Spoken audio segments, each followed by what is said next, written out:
अगर किसी का लक्ष्य आरबीआई ग्रेड बी 2026 क्लियर करना है, तो आज का ये डीप डाइव बिल्कुल उन्हीं के लिए है। ये कोई आम करंट अफेयर्स का सेशन नहीं है। बिल्कुल नहीं। हाँ, ये एक प्रीमियम मेंटरशिप डीप डाइव है, स्पेसिफिकली फेज 1 प्रीलिम्स और फेज 2 ईएसआई और एफएम के लिए। राइट। और सबसे पहले मैं एक बात क्लियर कर दूं, एक काम और कॉन्फिडेंट अप्रोच चाहिए इस एग्जाम के लिए। सिर्फ डेटा को रटने से आजकल एग्जाम क्लियर नहीं होता। सही कहा। उन नंबर्स के पीछे के जो इकोनॉमिक रीजंस है ना, उन डॉट्स को कनेक्ट करना बहुत जरूरी है। एकदम। और यही हमारा आज का एजेंडा भी है। आज हम आरबीआई की फाइनेंशियल स्टेबिलिटी रिपोर्ट 2025 यानी एफएसआर और स्केल बेस्ड रेगुलेशन का पूरा पोस्टमार्टम करने वाले हैं। और साथ ही कुछ बहुत ही crucial macro economic data points भी कवर करेंगे। मैक्रो इकोनॉमी और जीडीपी ग्रोथ का चक्रव्यूह। ये एक परफेक्ट स्टार्टिंग पॉइंट है। देखिए, किसी भी देश की आर्थिक नीतियां और बैंकिंग सेक्टर की सेहत सीधे तौर पर उसकी जीडीपी ग्रोथ से जुड़ी होती है। बिग पिक्चर समझना पहली शर्त है। पर एक बहुत बड़ा सवाल यहाँ आता है, जब अलग अलग इंस्टीट्यूशंस इंडिया की जीडीपी का अनुमान लगाते हैं, तो एग्जाम में वो कंफ्यूजन कैसे दूर करें? ये वेरिएंस आना स्वाभाविक है, पर एक ट्रिक है इसके लिए। ओ ट्रिक, कौन सी? इस कंफ्यूजन को क्लियर करने के लिए एक शानदार मेमोरी ट्रिक है, जिसे MRNS सीरीज कह सकते हैं। MRNS, okay. हाँ, MRNS। ये बढ़ते क्रम में यानी असेंडिंग ऑर्डर में डेटा याद रखने का तरीका है। सबसे पहले M से मॉर्गन स्टैनली, जिन्होंने 7.2% का अनुमान दिया है। राइट, 7.2%। उसके बाद R से RBI खुद, जिनका प्रोजेक्शन 7.3% है। फिर आता है N से एनएसओ का रियल जीडीपी प्रोजेक्शन होगा, है ना? एग्जैक्टली। NSO का रियल GDP 7.4% है। और आखिर में S से SBI रिसर्च, जिन्होंने FY26 के लिए सबसे ज्यादा यानी 7.5% का अनुमान लगाया है। तो ये बन गया 7.2, 7.3, 7.4 और 7.5। सही। और एक और एडिशनल डेटा पॉइंट है NSO का ही। उनका नॉमिनल GDP बढ़कर 8.0% रहने का अनुमान है। इस नंबर को ध्यान में रखिए, ये प्रीलिम्स में डायरेक्टली पूछा जा सकता है। नॉमिनल 8.0% और रियल 7.4%। सही है। वैसे इस आर्थिक मजबूती को अगर हम फॉरेक्स रिजर्व के हाल ही के डेटा से जोड़ें, हाँ, वो डेटा भी काफी इंटरेस्टिंग है ना? 26 दिसंबर 2025 तक फॉरेन एक्सचेंज रिजर्व्स बढ़कर $696.61 बिलियन हो गया है। ये आरबीआई का डेटा है। 696.61 बिलियन। ये नंबर सुनने में तो बड़ा लगता ही है, पर इसका रोल उससे भी बड़ा है। वो कैसे? देखिए, फॉरेक्स रिजर्व किसी भी देश के लिए एक शॉक एब्जॉर्बर की तरह काम करता है। मतलब? जब ग्लोबल मार्केट में उथल-पुथल हो। सही पकड़ा। जब बाहरी शॉक्स आते हैं या करेंसी फ्लक्चुएट करती है, तो ये रिजर्व्स इकोनॉमी को स्टेबल रखने में बहुत मदद करते हैं। राइट। तो जीडीपी की ग्रोथ बाहर से तो अच्छी दिख रही है, पर क्या हमारा बैंकिंग सिस्टम अंदर से सुरक्षित है? उसका जवाब आरबीआई की एफएसआर 2025 रिपोर्ट में छुपा है। ये बैंकिंग सेक्टर का असली टेस्ट होती है। और एफएसआर के डेटा को देखकर तो मैं सच में काफी एक्साइटेड हूँ। ग्रॉस नॉन परफॉर्मिंग एसेट्स यानी GNPA सितंबर 2025 में घटकर 2.1% पर आ गया है, जो कि पिछले कई दशकों का सबसे निचला स्तर है। बिल्कुल। और MCQ के लिए बस ये 2.1% ही सही उत्तर है। इसे एकदम याद कर लीजिए। हाँ, और अगर फेज 2 के नजरिए से देखें, तो एफएसआर के और भी इंपॉर्टेंट पहलू हैं, जैसे capital to risk weighted assets ratio यानी CAR। ओके, CAR के नंबर्स क्या कहते हैं? अगर हम CAR का विश्लेषण करें, तो पब्लिक सेक्टर बैंक्स यानी PSB का CAR 16% है। 16%, राइट। और प्राइवेट सेक्टर बैंक्स का 18.1% है।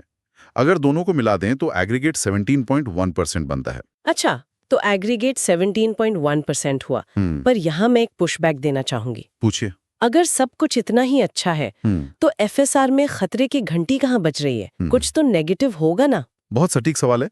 खतरा कहाँ है, ये समझने के लिए हमें अनसिक्योर्ड लोन्स के एग्जाम ट्रैप को डिकोड करना पड़ेगा। Unsecured loans? हाँ, देखिए, जो रिटेल लोन स्लिपेज हुआ है ना, उसमें 53.1% हिस्सा अनसिक्योर्ड लोन्स का ही है। वेट, 53.1%? ये तो बहुत बड़ा हिस्सा है। और इसमें एक और ट्विस्ट है। इस 53.1% में प्राइवेट बैंक्स की हिस्सेदारी 76% है। ओह वाओ, 76% प्राइवेट बैंक्स से। जबकि पब्लिक सेक्टर बैंक्स में ये फिगर सिर्फ 15.9% है। मतलब प्राइवेट बैंक्स बिना सिक्योरिटी के बहुत अग्रेसिव लेंडिंग कर रहे हैं। एग्जैक्टली और चिंता सिर्फ यहाँ खत्म नहीं होती। फिनटेक लेंडिंग में भी पिछले कुछ वक्त में 36.1% की भारी बढ़ोतरी हुई है। 36.1% ग्रोथ फिनटेक में। पर इसमें अनसिक्योर्ड का क्या रेशो है? वही सबसे बड़ी प्रॉब्लम है। उनका 70% पोर्टफोलियो अनसिक्योर्ड है और उधार लेने वाले ज्यादातर लोग 35 साल से कम उम्र के हैं। ये तो सच में एक बड़ा सिस्टम रिस्क लग रहा है। बिल्कुल। और इसके अलावा रिपोर्ट में ग्लोबल इम्पैक्ट पर भी बात की गई है। जैसे आरबीआई ने स्टेबल कॉइन्स के खिलाफ बहुत सख्त चेतावनी दी है। हाँ, स्टेबल कॉइन्स को लेके तो आरबीआई हमेशा से स्केप्टिकल रहा है। सही कहा। आरबीआई ने इसके बदले सेंट्रल बैंक डिजिटल करेंसी यानी सीबीडीसी को एक सुरक्षित विकल्प बताया है। साथ ही रुपये में आई गिरावट को भी समझाया है जो यूएस टैरिफ्स के असर की वजह से हुई थी। राइट। अब देखिए, फिनटेक और अनसिक्योर्ड लोन का ये जो बढ़ता रिस्क है, इसको देखते हुए ये स्वाभाविक है कि आरबीआई अपने रेगुलेशंस को सख्त करेगा। हमेशा करता है। तो चलिए, नॉन बैंकिंग फाइनेंशियल कंपनीज यानी एनबीएफसीज के लिए स्केल बेस्ड रेगुलेशन, जिसे हम एसबीआर कहते हैं, उसके रिव्यू की बात करते हैं। ये टॉपिक स्टैटिक और करंट अफेयर्स का एक बहुत ही बेहतरीन कॉम्बिनेशन है। याद रखना जरूरी है कि एसबीआर 2022 में लागू हुआ था। 2022 में। इसके 4 लेयर्स होते हैं ना। हाँ। एक क्विक रिवीजन कर लेते हैं हाँ इसका। बिल्कुल। तो इसके 4 लेयर्स हैं: बेस, मिडिल, अपर और टॉप। बेस लेयर में वो एनबीएफसीज आती हैं जिनकी एसेट वैल्यू 1000 करोड़ रुपए से कम होती है। और मिडिल लेयर में? मिडिल लेयर में सभी डिपॉजिट टेकिंग एनबीएफसीज आती हैं और वो नॉन डिपॉजिट एनबीएफसीज भी जिनकी वैल्यू 1000 करोड़ से ऊपर है। राइट। और ऊपर लेयर में तो वो आएंगी जिन पर आरबीआई स्पेशल ध्यान देना चाहता है। पर ये जो टॉप लेयर है? हाँ, टॉप लेयर एक बहुत शानदार कॉन्सेप्ट है फेज 2 के लिए। इसे तो खाली रखा गया है ना? एग्जैक्टली। टॉप लेयर को जानबूझकर खाली रखा जाता है ताकि जो कंपनीज अत्यधिक रिस्क लेती हैं उन्हें पेनल्टी के तौर पर वहां डाला जा सके। मतलब ये एक तरह का थ्रेट या डेटरेंट है। सही समझा आपने। चलिए, अब बैंकिंग रेगुलेशन की बात हो ही रही है तो बैंक ऑफ बड़ौदा से जुड़ी एक बहुत बड़ी खबर पर आते हैं। हाँ, वो प्राइमरी डीलर वाली न्यूज। राइट। आरबीआई ने बैंक ऑफ बड़ौदा को स्टैंड अलोन प्राइमरी डीलर यानी एसपीडी बिजनेस के लिए एक होली ओन्ड सब्सिडियरी स्थापित करने की इन प्रिंसिपल अप्रूवल दे दी है। ये काफी इंपॉर्टेंट मूव है। यहाँ थोड़ा प्राइमरी डीलर्स या पीडीज का बैकग्राउंड समझना जरूरी है। उनकी शुरुआत कब हुई थी? 1995 में, है ना? राइट। 1995 में हुई थी। उनका मेन काम सरकारी प्रतिभूतियां यानी जी-सेक मार्केट को मजबूत करना था।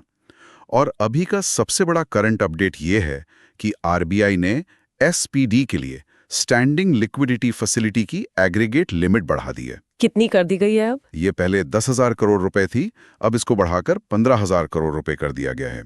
और ये बदलाव 2 अप्रैल 2025 से प्रभावी होगा। 10,000 से सीधा 15,000 करोड़ और 2 अप्रैल 2025 से लागू। Got it. तो इकोनॉमी और रेगुलेशन के बाद अब हम उन सेक्टर्स की बात करते हैं जहां सरकार का असल में पैसा खर्च हो रहा है, जो कि प्रीलिम्स के लिए हॉट टॉपिक्स होते हैं। बिल्कुल। जैसे डिजिटल इंडिया की ही बात ले लीजिए। नवंबर 2025 में भारत के ब्रॉडबैंड सब्सक्राइबर्स की संख्या ने 100 करोड़ यानी 1 बिलियन का ऐतिहासिक आंकड़ा पार कर लिया है। 1 बिलियन एक छोटी बात नहीं है ये। और इसी डिजिटल पुश से जुड़ा एक और बड़ा सरकारी कदम है ई-बिल सिस्टम। ई-बिल सिस्टम ये स्पेसिफिकली किस सेक्टर के लिए है? ये मेनली फर्टिलाइजर सेक्टर के लिए लॉन्च किया गया है। जो फर्टिलाइजर सब्सिडी होती है ना, उसे डिजिटली प्रोसेस करने के लिए। अच्छा, और फर्टिलाइजर सब्सिडी का बजट तो काफी बड़ा होता है, राइट? लगभग 2 लाख करोड़ रुपए का सालाना बजट है इसका। तो इसको डिजिटाइज करने से एफिशिएंसी बहुत बढ़ जाएगी। वही एफिशिएंसी अब डिफेंस सेक्टर में भी दिख रही है।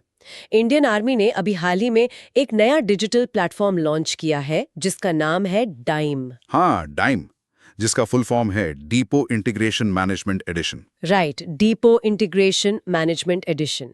इसमें खास बात क्या है? सबसे खास बात यह है कि इसे मीटी के तहत बिसाग एन के साथ मिलकर डेवलप किया गया है। बिसाग एन? सही। और इसका मेन ऑब्जेक्टिव है मैनुअल प्रोसेसेस को डिजिटाइज करना। इस सिस्टम के आने से लगभग 70% तक पेपरवर्क कम हो जाएगा। 70% पेपरवर्क रिडक्शन, ये तो मैसिव इंप्रूवमेंट है डिफेंस लॉजिस्टिक्स में। बिल्कुल। और प्रीलिम्स के पॉइंट ऑफ व्यू से डिफेंस में 2 और फैक्ट्स याद रखने चाहिए। एक तो इंडियन आर्मी ने आईडेक्स के तहत आइडिया फोर्ज टेक्नोलॉजी को 168 करोड़ रुपए का ऑर्डर दिया है। ये ऑर्डर किस चीज के लिए है? ये एमडेक्स यूएवी के लिए है। और दूसरा अपडेट एआई और रोबोटिक्स से जुड़ा है। पुणे की भारत फोर्ज लिमिटेड ने जर्मनी की एजाइल रोबोट्स एसई के साथ एक एमओयू साइन किया है। पुणे की भारत फोर्ज और जर्मनी की एजाइल रोबोट्स, सही है। ऐसी कई और स्टैटिक करंट टॉपिक्स होते हैं। एग्जाम पेपर का आखिरी हिस्सा हमेशा इंटरनेशनल अफेयर्स और मिसलेनियस सवालों का होता है ना? उन्हें कम टाइम में कवर करना बहुत जरूरी होता है। तो शुरू करते हैं कॉर्पोरेट दुनिया की एक बहुत ही इमोशनल और ऐतिहासिक खबर से। वॉरेन बफेट ने लगभग 60 साल बाद बर्कशायर हैथवे के सीईओ पद से इस्तीफा दे दिया है।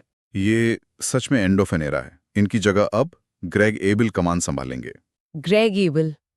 अब कुछ रैपिड फायर इंटरनेशनल खबरें हो जाएं। पूछिए। भारत और यूएई के बीच जो मिलिट्री एक्सरसाइज हुई, उसका क्या नाम था और कहाँ हुई? वो थी डेजर्ट साइक्लोन 2 और ये अबू धाबी में हुई थी। और वेनेजुएला में जो उथल-पुथल मची है। हाँ, अमेरिका ने वहां मिलिट्री स्ट्राइक की है और वेनेजुएला के राष्ट्रपति निकोलस मदुरो को पकड़ लिया गया है। और गिनी के इलेक्शंस, वहां तो बॉयकॉट हुआ था ना? बॉयकॉट के बावजूद ममदी डूम्बुया 86% मैसिव वोट पाकर राष्ट्रपति चुने गए हैं। 86%, ध्यान रखने वाला फैक्ट है। चलिए अब स्पोर्ट्स की तरफ आते हैं। नेशनल स्पोर्ट्स बोर्ड यानी एनएसबी को कितने सदस्यों वाला निकाय बनाया गया है? ये एक 3 सदस्यीय यानी 3 मेंबर बॉडी है जो नेशनल स्पोर्ट्स गवर्नेंस एक्ट 2025 के तहत बनी है। और ये एक्ट कब से लागू हुआ? यह 1 जनवरी 2026 से प्रभावी हुई है। इसमें एक रूल है कि खेल महासंघों की एग्जीक्यूटिव कमेटी में मैक्सिमम 15 सदस्य होंगे। और इन 15 में से खिलाड़ी कितने होंगे? कम से कम 2 आउटस्टैंडिंग प्लेयर्स होना अनिवार्य है। परफेक्ट। अब आखिर में एक बुक का जिक्र जरूर करना चाहूंगी। ये एक तेलुगु बुक है जिसका नाम है अग्नि सरसुलो विकासिंचिना कमलम द्रौपदी मुर्मू। ये राष्ट्रपति जी के जीवन पर आधारित है। इस किताब के ऑथर का नाम एग्जाम के लिए जरूरी है। इसके लेखक हैं यार्लागड्डा लक्ष्मी प्रसाद। यार्लागड्डा लक्ष्मी प्रसाद। तो आज हमने बहुत सारा हेवी डेटा डिस्कस किया। आइए इसका एक 30 सेकंड का मेगा रिवीजन कर लेते हैं। ये क्विक रिकॉल बहुत काम आता है। तो देखिए, एसबीआई का जीडीपी अनुमान FY 26 के लिए है 7.5%। एफएसआर रिपोर्ट में जीएनपीए का आंकड़ा है 2.1%। स्टैंडअलोन प्राइमरी डीलर यानी एसपीडी की नई लिमिट है 15,000 करोड़। और स्केल बेस्ड रेगुलेशन यानी एसबीआर 2022 में लागू हुआ था। सही। इन फैक्ट्स को पैसिवली रिवाइज करने से, जैसे ईयरफोन लगाकर सुनने से, रिटेंशन सच में बहुत बढ़ जाता है। एकदम सही कहा। पैसिव रिवीजन मेमोरी को सॉलिडिफाई करता है। जाते जाते मैं एक थॉट छोड़ना चाहूंगा, स्पेसिफिकली उनके लिए जो फेज 2 डिस्क्रिप्टिव आंसर राइटिंग की तैयारी कर रहे हैं। वो थॉट क्या है? देखिए, आरबीआई ने अपनी एफएसआर रिपोर्ट में स्टेबल कॉइन्स के खिलाफ बहुत कड़ी चेतावनी दी है और सीबीडीसी को पूरा सपोर्ट किया है। पर सोचने वाली बात यह है कि क्या भविष्य में पूरा global trade private crypto currency को छोड़कर पूरी तरह से सेंट्रल बैंक्स की डिजिटल करेंसी यानी सीबीडीसी पर शिफ्ट हो जाएगा? ये एक बहुत ही डीप मैक्रो इकोनॉमिक सवाल है ना? जब भी इकोनॉमी के इस बदलते हुए रूप पर फेज 2 का आंसर लिखें तो इस पर जरूर विचार कीजिएगा। बेहतरीन एडवाइस। इस नए पर्सपेक्टिव के साथ आज के इस डीप डाइव को यहीं खत्म करते हैं।